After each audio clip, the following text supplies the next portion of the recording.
welcome to another installment of Missionary to the Muggles, which this time is basically just going to be me thinking about Fitzsimmons and going, well, Fitzsimmons and basically everybody else. So, now, first of all, my literary antenna went spiking up like radar when I heard the title of this episode, Ye Who Enter Here. Well, I mean, old-fashioned but innocuous, right? Wrong! For the phrase is part of a longer phrase, abandon hope, all ye who enter here, which is a part of the following poem. I am the way into the city of woe. I am the way to a forsaken people. I am the way into eternal sorrow. Sacred justice moved my architect. I was raised here by divine omnipotence, primordial love, and ultimate intellect. Only those elements time cannot wear were made before me, and beyond time I stand. Abandon hope, all ye who enter here.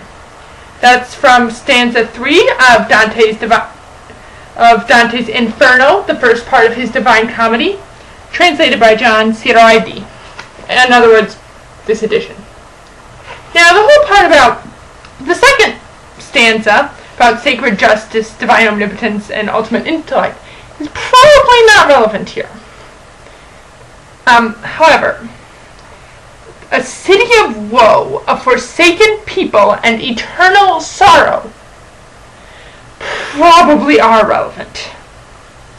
And the whole abandon hope, ye who enter here thing. Now, I am very much handicapped in the following discussion because I have not yet seen Guardians of the Galaxy. Pretty much all I know about Guardians of the Galaxy is that Peter Quill, Star-Lord, is part Kree and the creator of the Blue Aliens. That was confirmed in the previous episode. Oh, and then somebody goes, I am Groot. A lot. But yeah, I really don't know anything at all about this, and it's making me very, very nervous. Plus, this is the only show I have to worry about right now because Doctor Who has finished for the season until Christmas. And so, well, that and after next week's episode, we don't have any more Agents of S.H.I.E.L.D. until March because we will be having Agent Carter instead. And while I am very, very excited for Agent Carter, that really doesn't change the fact that I don't want these guys left in limbo for that long. So anyway, this whole episode was very, very stressful, and I'm probably going to end up recording a personal commentary just for my own purposes, but that's, yeah. The first scene. Oh, and I didn't watch this until the day after it aired because I had to watch it on my Amazon subscription, so thank you. I mean, I'm glad I have a subscription, but I did have to wait. So, first thing first. I spotted it for a dream sequence right off. I mean, barefoot, the camera angles, the dress, a flower dress. That also makes me nervous. That all made me certain it was a dream sequence. And then that scene with May and Coulson and the baby. I'm like, you know what? If you can't accept that Coulson and Skye have a parental relationship, I have really, like, I'm not going to be mean to you, but I really don't see how you can read the relationship as anything other than parental, and the same with me. Pretty much the whole team is one giant messed up family, and I have a lot of feelings about that too, but I should really focus on that scene right now. First off, it reminded me somewhat of the whole beginning of the old Superman movie where Jor-El and his wife are sending Superman to Earth. So there were hints of that in there, but that's DC, so I don't know if I'm following the wrong trail.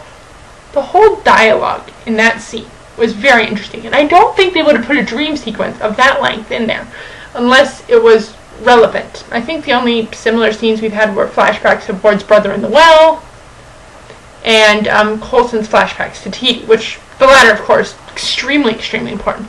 But I don't think that this is a flashback or a false memory. I think it's more of an emotional guide thing. Like well, they're all worried, I think, about what's going to happen at the temple, and Sky's, yeah, Papa Poots.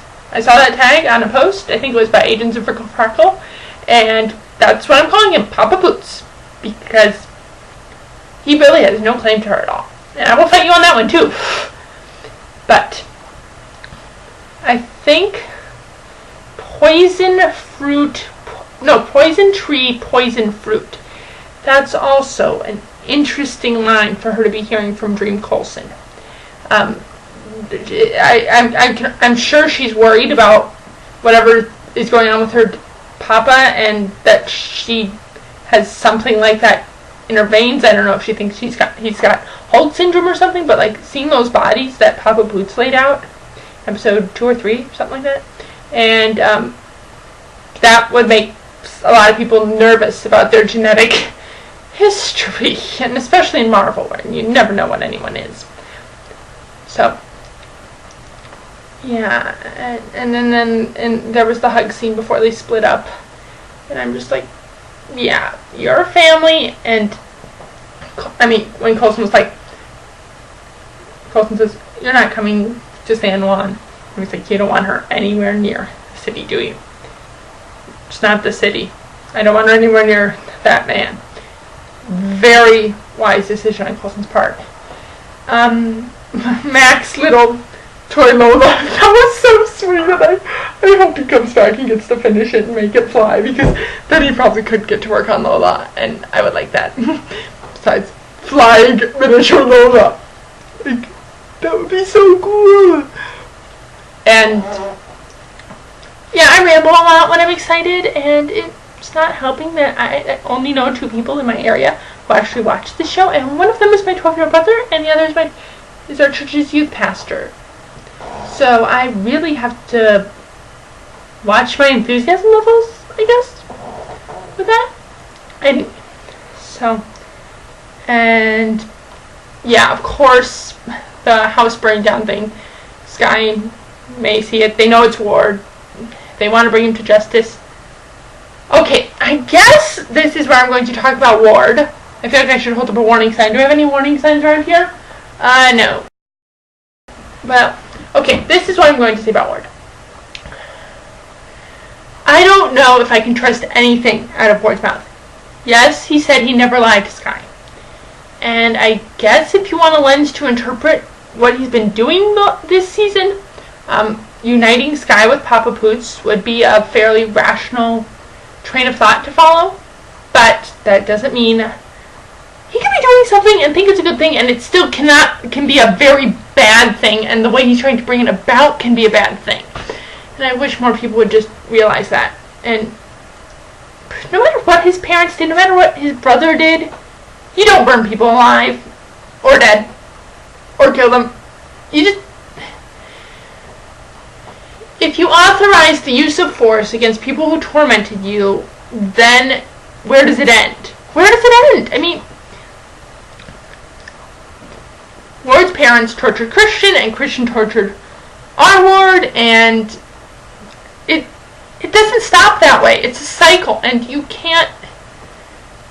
I wish Ward had just gone off and lived in the woods and run a dog shelter or something like that, because I feel like he's taking up a lot of the oxygen in the fandom, and he's becoming a very toxic subject. Because if you say that you want a redemption arc for him, there's a lot of rationalization that often goes along with that, and a lot of, I don't want to say misinterpreting, but if you want to interpret Ward as a good guy, there's a lot of alternate character interpretations you have to subscribe to regarding other characters, particularly Coulson. And as I've said, Coulson is my favorite. Well, one of my favorites. And so you can't look at Coulson's decisions and say, that was a bad call. That is something you should not have even considered. Coulson is in a position this season where he doesn't have a lot of options. He doesn't... I mean, maybe he could have turned Ward into the FBI or the CIA or somebody else, but let's be honest, they, in this show, do not have a good record of keeping track of prisoners. I mean, we learned in Writing on the Wall, I think it was, that Pierce had granted a release for Dr. Whitehall. So, even without knowing that, I would be hesitant handing Ward over to the federal government at this point, because there's no way of knowing who you could trust. And he's not trying to get people killed. I mean, that conversation with Bobby, I loved the conversation with Bobby, because Bobby's like, if you were Fury, you would have a number of acceptable casualties. And Coulson goes, I don't, because there is no acceptable number of casualties. I don't do that sort of math. And eventually that's probably going to come back to bite him. But I like that he doesn't want to compromise like that. I appreciate that. And, like, even with Mac at the end there, he didn't want Fitz to have to use the real gun. He tried the icers. He tried 4 icers, and it didn't work. And Coulson is a very, very... He's got very high moral standards. And I made a list of this in one of my posts during the hiatus, that you can't look at any of his actions between the end of the beginning and the beginning of the end and say that was a bad decision. You have to take into account his limited resources, his limited knowledge, his limited effectiveness. He's working within so many limits, and yet the world hasn't totally blown up yet or anything without the Avengers around. So, look at it that way. And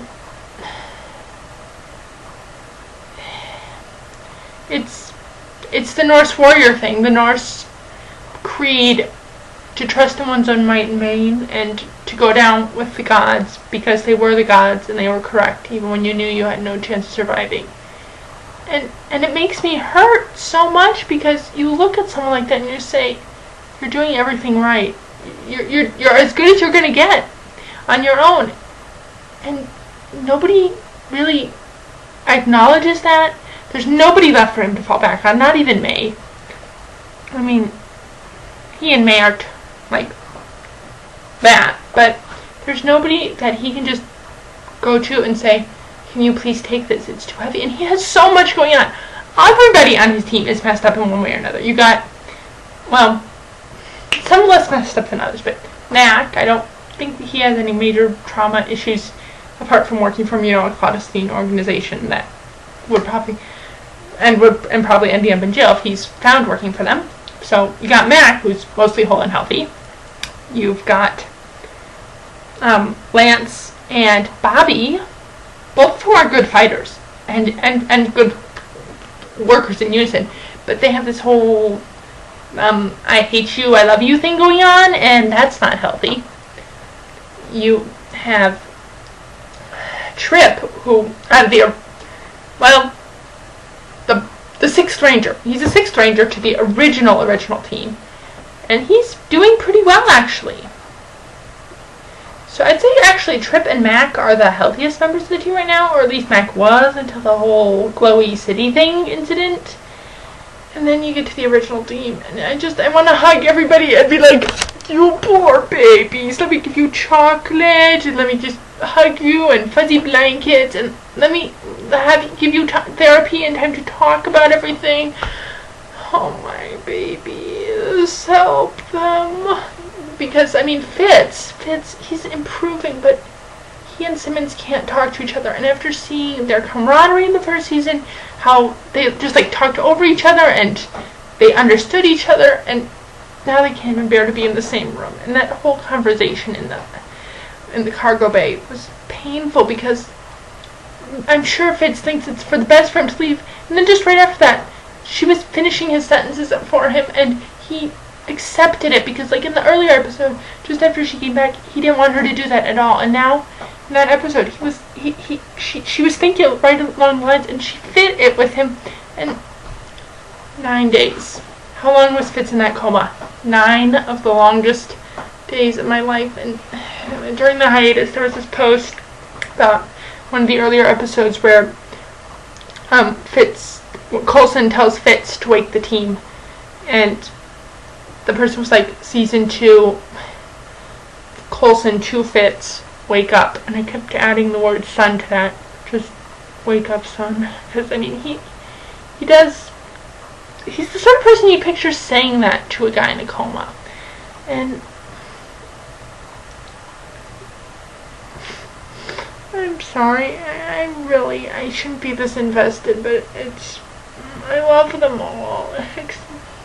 And so anyway, Fitzsimmons is a total mess right now, and I don't even need them to be a romantic kissy-feely couple. I just need them to be friends again. I need them to be able to be in the same room and walk, and then... Okay, sorry, moved because of my dog. He was barking. I think I was being too loud. Anyway, so Fitzsimmons are a mess. And then I keep thinking of all these songs. Like, there's this one by a group called the Monsters and Men called Little Talks. And there's this line, "You're gone, gone, gone away. I wish you'd disappear. All that's left is the ghost of you." Or you think of songs like My Immortal. I tried so hard to tell myself that you're gone, but though you're still with me, I've been alone all along. Or even Exit Wounds by The Script. And that line, I'm damaged goods for all to see. Now who would ever want to be with me? And you think about that and the scene where Fitz tries talking to Ward and says, "I'm damaged because of what you did to me." And Fitz, I want Fitz to be okay. And so science babies are in a horrible, horrible state.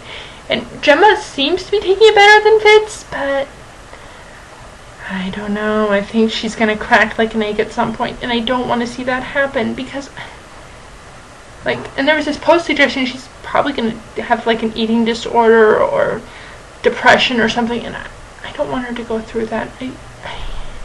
I can't have both of them suffering like that. And that's my mom coming home, so. Okay, I'm back. It's after supper. Had to rewatch some of my videos to figure out where I was thought-wise before I took a break for supper, but okay, so basically what's left to talk about is Raina and the temple and the cliffhangers. Raina is, to borrow a phrase from Dragons in Our Midst by Brian Davis, Raina is on Raina's side. And so, everything points to both Raina and Skye, possibly Papa Poots as well, being members of the Inhuman experiments. I really need to get on to finding some of those comics, but library exercise, and it's not easy. Does anyone have any recommendations for the Inhumans comic books? Because, I mean, I do have access to interlibrary loans. My library is very good about giving me all the interlibrary loans I want. Anybody have any recommendations for comic books establishing the Inhumans, laying out their the basic rules of that group? You know? Any Inhuman recommendations? So yeah, Raina is the sort who would tell the truth when it suits her purpose, and lie when it suits her purpose. So, I find her slightly more trustworthy than Ward, though, which probably will get me some dislike if anyone bothers watching this far. But I do think that Raina was telling the truth as she understands it, and the parallels between Raina and Skye are making me nervous again, especially the part where Papa Poots found her and some other kids and taught them to be part of something bigger, just like, ooh, uncomfortable levels going off the roof. I kind of wanted Skye to just go, "You and I have nothing in common, and I have no reason to trust you. I'm doing this as part of a job." I wanted her to say that. Okay, and the fortress. It was funny, the part where someone asked, "Do we know where the temple is?" "Glad you asked." "No. However, we do know where the city is." It's just like, that's Coulson's sense of humor for you. I love it. But, so, city, I don't really have much to say about it at this point, except that the thing that got Mac, like, in some ways I'm glad it was Mac, because, well, from a practical standpoint, it was either going to be Bobby or Mac going down that hole. Fitzsimmons, our scientist, and Coulson was in charge of the operation, so it was 50-50 whether Simmons or Mac would, not Simmons, Bobby or Mac would go down the hole. turned out to be Mac.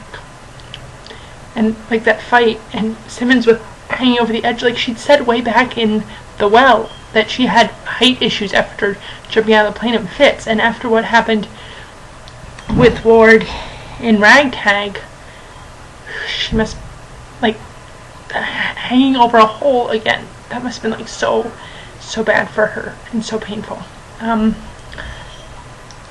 That cliffhanger, I knew it was going to be Ward stepping off that plane the moment they were being followed by the U-Clan. That's my nickname for them anyway, the U-Clan. It's, well, in the 2011 anime X-Men, there is a group called the U-Clan. Apparently they're just minor villains in the comics, but they're a rather formidable force in the anime, who go about taking organs out of mutants and transplanting them into regular humans in hopes of making the regular humans into mutants. Yeah, kind of gross, but kind of also what Dr. Whitehall did with Sky's mom, so it fits. They're the U-Clan. Besides, it's pretty much the only way I can think of categorizing them all in common. I mean, they're not all Hydra, they're not all weird, inhuman, alien things, so they're the U-Clan. I knew it was going to be Ward as their representative. And, like, Raina's response to them showing up was like, okay, so, which further confirms my theory that Raina is on Raina's side and should work for whoever will help her further her goals. But what was the other oh yes, Ward and Sky. As I have mentioned, I really can't stand Ward and Sky. Okay, Mom came by, I had to talk to her. But the whole,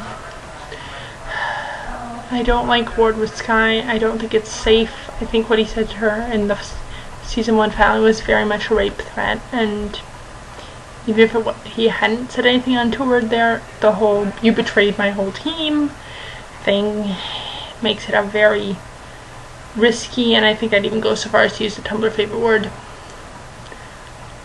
unhealthy relationship between the two of them right now.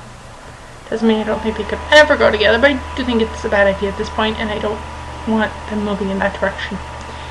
And I was cheering when May said you're not talking to her, you're not, no, that's Mama May, and I liked that. It made me happy that May did not, and the fact that they were going to shoot the plane down. Anyway, May said as much, and so then they're gonna shoot the plane down. Hopefully we'll get at least one of these cliffhangers resolved before the mid-season in the mid-season finale, I guess. But I mean, we've got Sky with the U-Clan, which is all kinds of unsettling because there's Ward in there, there's Dr. Whitehall who cut up her mother, and there's Papa Poots, and the trailer for next week makes me. He sounds like he's aware of the fact that he's not a good person, and the safest, like, if I were Coulson, I would do what Coulson did, try to keep her as far away from all this mess as possible. Sorry about the head angles. Like I said, parents walking by have to stop, and there's no pause button on my video recorder, so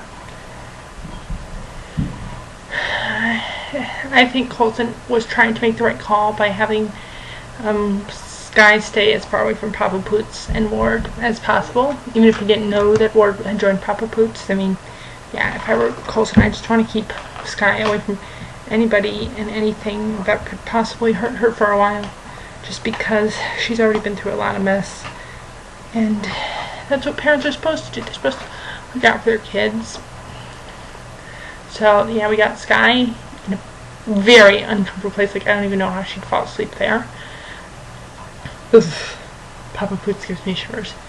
We have Fitzsimmons, Mac. Well, what was Mac probably isn't Mac anymore. We have Fitzsimmons, Bobby, and Coulson in the city with the potential threat of whatever happened to Mac happening to them. And then we have everybody else on the bus about to be shot out of the sky. Not to say that I think May could pull off some amazing maneuvers and land them safely, but again, just not a good situation, and I'm really worried about everybody. which is, I suppose, an improvement on worrying about myself. Bye.